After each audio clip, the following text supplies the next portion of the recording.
Oke ya, jadi kali ini kita akan menjawab pertanyaan daripada Bu Rani tentang pipa steam coil dan steam inject di pabrik kelapa sawit ya. Kita intro dulu ya.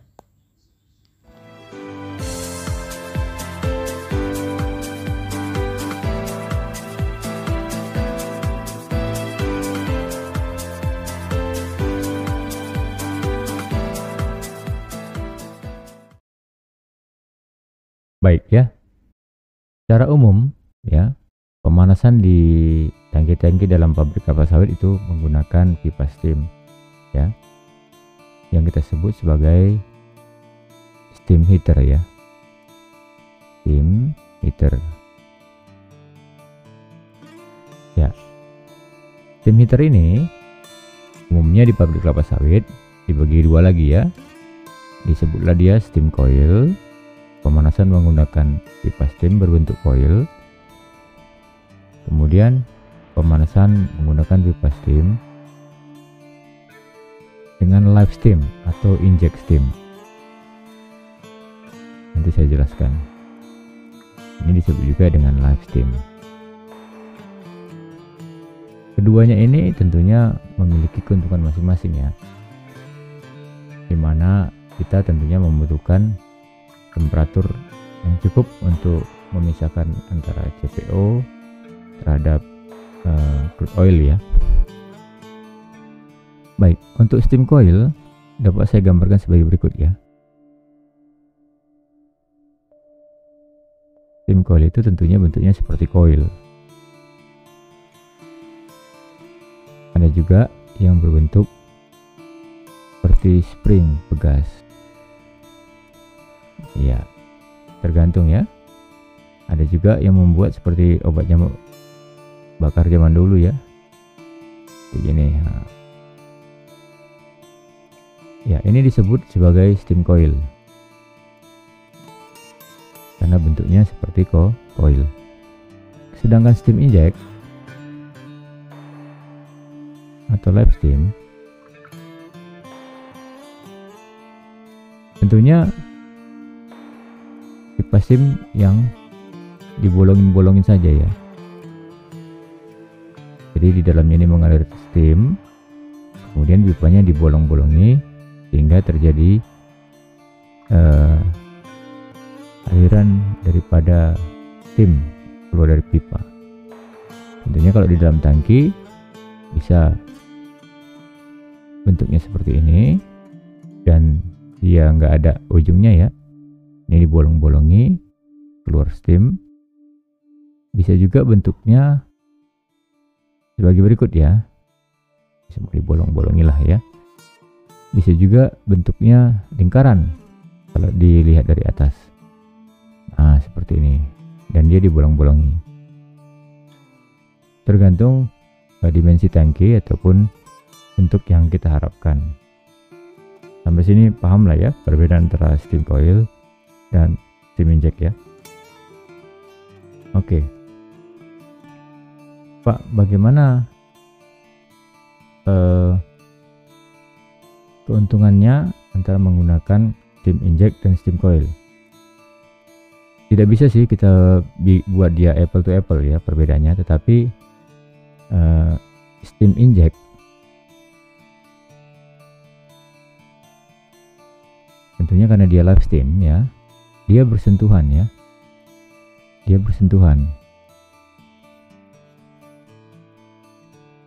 dengan benda yang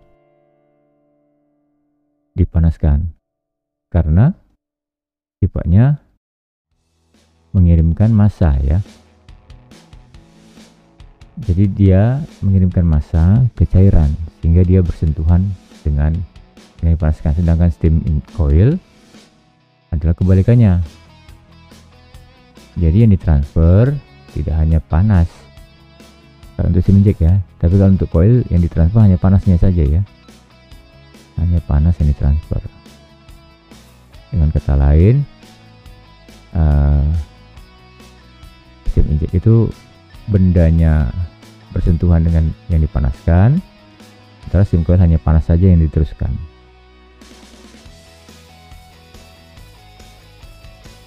Ya, secara garis besar steam inject itu dia menggunakan metode konduksi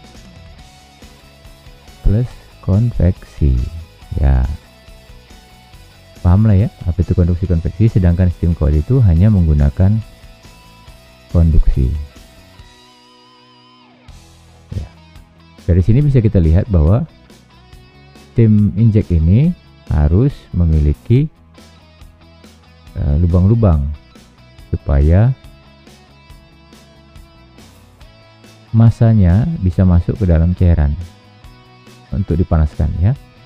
Sedangkan steam coil hanya berupa pipa coil, cuman harus ditambah dia dengan steam trap untuk membuang kondensat yang terbentuk setelah panas dilepaskan ya. Karakter daripada steam ketika uap didinginkan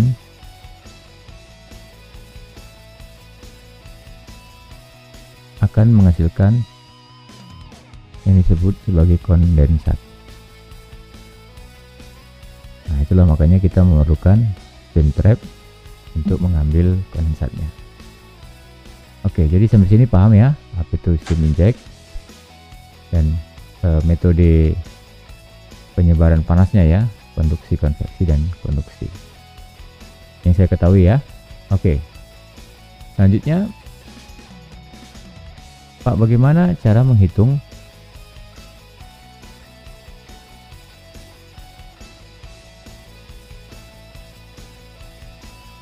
jumlah coil agar temperatur bisa kita capai? Nah, ini sudah perhitungan teknis sebetulnya ya. Tapi rumus praktisnya ya, karena steam coil tadi sifatnya konduksi ya, tidak ada materi yang dikirimkan ke benda yang kita panaskan. Tentunya kita bisa mengambil rumus kalor itu sama dengan massa kali koefisien panasnya dikali dengan delta temperatur yang kita inginkan. Oke, misalnya tangki slot tank ya, seperti pertanyaan ibu yang sebelumnya tadi, yang saya bilang tadi ya, diisi slot ya. Ini kapasitasnya adalah 30 ton slot, batas maksimumnya ya. Sedangkan retensi pemanasannya, waktu pemanasannya ini bisa kita hitung ya. Misalnya slot ini mendapat umpan dari pompa slot berkapasitas 30 ton 30 ton slot per jam.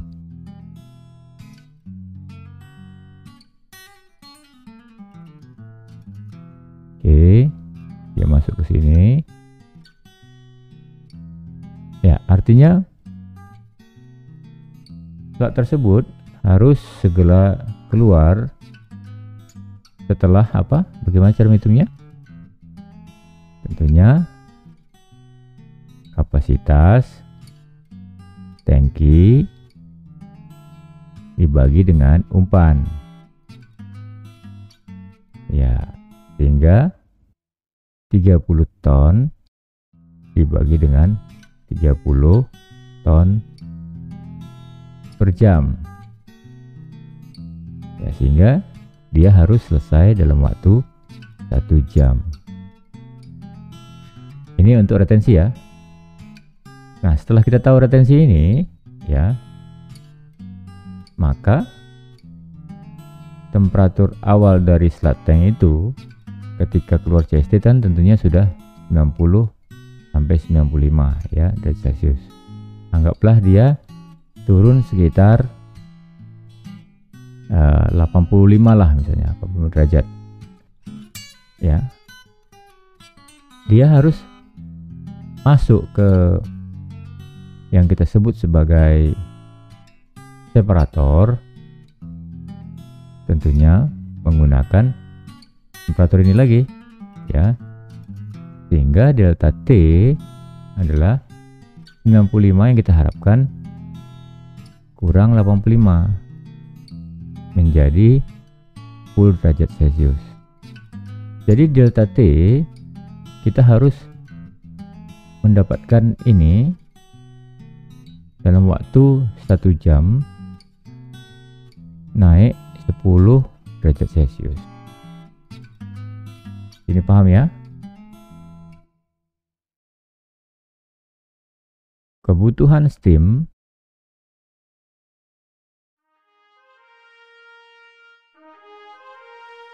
stasiun ya,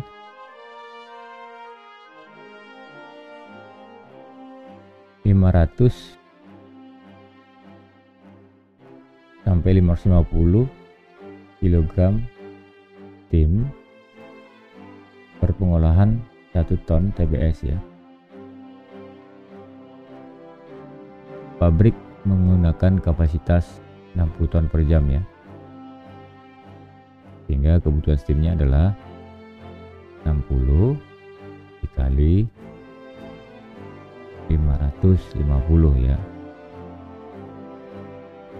Ya, diperoleh 33 ton steam per jam ya. Inilah kebutuhan steam untuk pabrik 60 ton untuk pengolahan saja ya. Sedangkan asumsi daripada slat dari persentase ini kan sekitar 60 sampai 65, kita anggaplah 60% daripada TBS ya, itu adalah slat ya. Sampai sini paham ya, 60% dari material balance ya. Nanti saya buat konten lah tentang material balance ya. 60% slat, sehingga kebutuhan steamnya adalah 60/100 dikali dengan 33 ya. Coba saya kalikan ya, hasilnya adalah ya, hasilnya adalah 19.800 kg atau 19,8 ton steam untuk memanaskan slat ya. Sehingga untuk menaikkan 10 derajat selama 1 jam kita memerlukan 19,8 ton steam. Nah, dari rumus Q sama dengan M T delta T tadi kan kita udah dapat tuh, T nya adalah 10, T nya ini kita cari koefisien panas dari pada steam coil ya, dan massa steam yang harus kita dapatkan adalah 19,8 ton. Nah, kita nggak usah ribet ya tentang angka-angka ya. Dari sini kita harus cepat mungkin ya merilis 19,8 kali C koefisien ini kali 10 ini ke dalam slat. Ya, tadi hitungan saya di atas itu hanya untuk membuka wawasan kita ya. Supaya slat mendapatkan temperatur akhirnya adalah supaya slat mendapatkan temperatur akhirnya adalah 95 derajat Celcius. Ya, jadi Q-nya yang harus kita segera percepat ya. Nah, Pak, pipa berapa yang mau kita pakai? Ya tentunya dari rumus perpindahan panas, misalnya koilnya di dalam tangki berbentuk seperti ini ya. Oke, ini in, ini out. Nah, ini kan biasanya ke steam trap ya. Ini kita abaikan dulu ya. Nah, perhitungan kalor yang dilepaskan di setiap pipa inilah yang harus kita hitung untuk mendapatkan daripada kalor yang dibutuhkan untuk menaikkan dia menjadi 95 derajat atau 10 derajat dalam 1 jam. Tentunya semakin banyak coil ini, rilis panasnya semakin cepat. Gitu ya. Jadi untuk menghitung berapa jumlahnya ini, ya buat aja semakin rapat dia. Ya. Misalnya tangkinya ukurannya ini 2 meter misalnya ya. Tangkinya 2 meter ya. Usahakan coilnya itu serapat mungkin memenuhi bidang daripada bottomnya bila menggunakan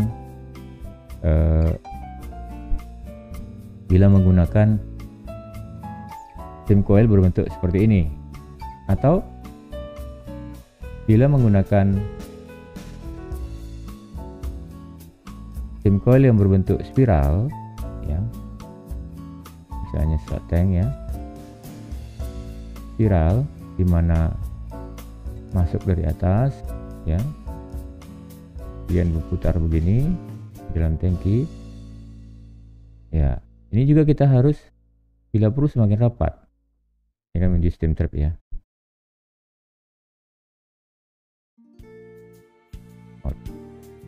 Ya, semakin rapat untuk mendapatkan Q tadi ya, 10 derajat dalam 1 jam ya, sekitar 19,8 ton lah harus massa yang harus kita segera kirimkan untuk memanaskan daripada slat per jam ya, 19,8 ton tadi dalam 1 jam. Itulah yang harus kita lepaskan. Artinya kita harus, logikanya ya, kita harus menghasilkan kondensat kan. Tadi saya katakan bahwa, saya geser dulu ya, saya katakan bahwa uap atau steam ini akan berubah menjadi kondensat. Dalam pengertian kondensat itu kan air ya. Ya, jadi kalau 19,8 ton yang kita butuhkan steam, tentunya 19,8 ton juga air yang dihasilkan, ekivalent lah ya, karena sebagian menguap ya. Itu kalau keseluruhan stasiun atau slat tanknya menggunakan steam coil ya. Tentunya akan sangat sulit menggunakan steam coil ini. Kenapa saya bilang sulit ya, karena biasanya slat itu kan mengandung lilin-lilin daripada slat ya, lilin daripada minyak, dan dia akan nempel menjadi kerak di sekujur pipa ini ya. Dia akan menempel menjadi kerak, dan ini akan tentunya menjadi konduktor, bukan konduksi lagi ya, menjadi isolator, mohon maaf ya, kerak-kerak ini, dan ini repot. Sehingga idealnya di pabrik sawit untuk pengolahan slat biasanya itu menggunakan pemanasnya menggunakan inject atau live. Pak, kan tadi dibilang bahwa memasukkan massa ke dalam pemanasan. Iya betul ya, jadi kita menambahkan massa. Jadi inject tadi kan saya bilang dia menggunakan prinsip konduksi plus konveksi ya. Jadi steam ini kita ibaratkan gambar steam ya, ini konduksi dia kepada slat ya, lalu slat akan terbawa oleh dorongan steam menjadi konduksi ya. Rumusnya sudah lain lagi di sini ya.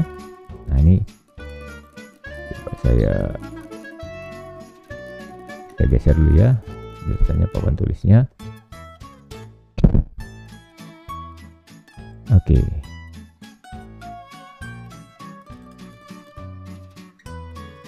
saya gambarkan dulu pipanya. Ini sehingga rumus daripada steam inject, ini saya gambarkan pipanya ya.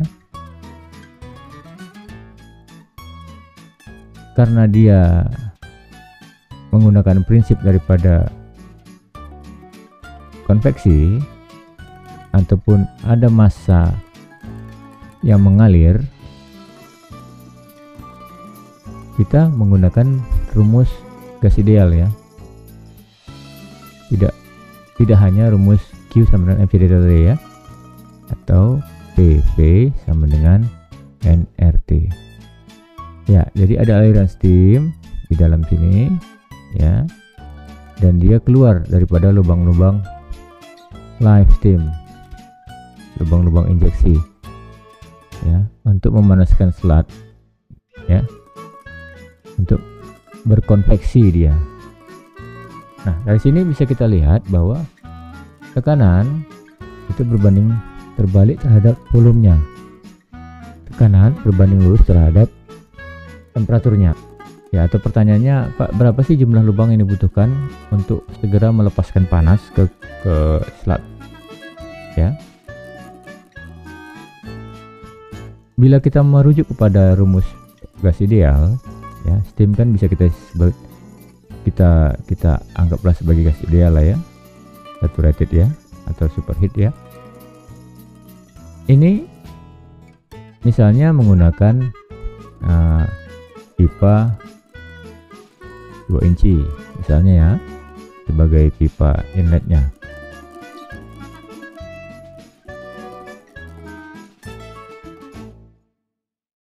Nah, pipa kan kalau penampang depannya kan berbentuk lingkaran ya, sehingga ini rumus dasar lah ya, rumus praktis ya, sehingga luas pipa ini ya misalnya 10.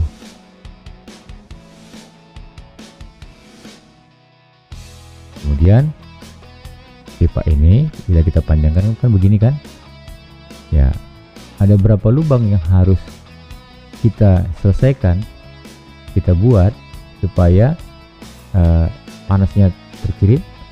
Dan tentunya tiap lubang ini kan ya, tentunya kan tiap lubang ini kan memiliki luas tersendiri ya, luas lubang kecil ya. Anggaplah luas lubangnya adalah 1, sehingga luas lubang besar dibagi dengan luas lubang kecil itu adalah 10 dibagi dengan 1. Artinya kita membutuhkan 10 lubang untuk merilis panas ya, untuk merilis Q tadi ya. Kalornya dalam artian PV sama dengan nRT ya. Jadi Q tadi sudah ada di dalam ini, ada pressure, ada volume, ada temperatur ya. Gampang sekali ya, Pak, kok bisa begitu? Iya, karena luas ini adalah bagian daripada volume. Karena rumus volume kan satuan luas dibandingkan dengan panjang penampang. Nah, jadi kalau pipa 2 inci ya, harus kita hitung volume pipa 2 inci dengan menggunakan rumus 4πd ya. Kemudian kita bagikan dengan ini, biasanya kan mata bor 6 atau mata bor 8 mili. Nah, itu harus kita hitung luasnya, kemudian bagikan saja. Semakin banyak lubang yang kita buat ya, tentunya semakin banyak pressure yang masuk. Artinya semakin banyak pressure yang masuk, volume yang masuk, semakin tinggilah temperaturnya. Ya, sampai sini paham lah ya kira-kira ya. Baik, saya pikir cukup itu penjelasan saya. Untuk detail engineeringnya mungkin bisa kita buatkan lain kali ya. Ini hanya rumus praktis ya, bagaimana cara mendapatkan jumlah lubang untuk steam inject, dan untuk mengetahui berapa panjang steam coil, ukuran dimensi pipa, itu nanti kita buatkan detail teknisnya ya. perhitungan engineeringnya.